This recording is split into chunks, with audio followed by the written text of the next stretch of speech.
గింజలని ఒలిచిపెట్టాను. ఇవి అలసంద గింజలండి, ఒలిచిపెట్టాను కాయల నుంచి. అలాగే తిరగబాత వేసుకోవడానికి ఎర్రగడ్డ కట్ చేసి పెట్టాను. ఇంకా తయారు చేసుకునే విధానం చూద్దాము. కూర తిరగబాత పెట్టుకుంటున్నాను. ముందుగా ఆయిల్ వేసుకుంటున్నాను.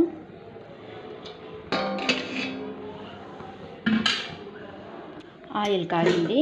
ఇందులోకి ఎర్రగడ్డలు వేసుకుంటున్నాను. ఎర్రగడ్డలు ఎర్రగా వేగిన తర్వాత అందులోకి 2 నిమ్మలు కరివేపాకు వేసుకున్నాను.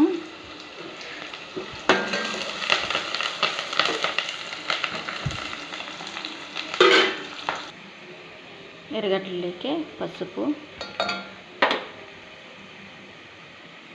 ఉప్పు వేసుకుంటున్నాను. ఎర్రగడ్డలు తొందరగా మెత్తగా అవుతాయి. ఎర్రగడ్డలు ఎర్రగా అయిన తర్వాత అందులోకి ఎర్రగడ్డలు ఎర్రగా అయినాయి కదా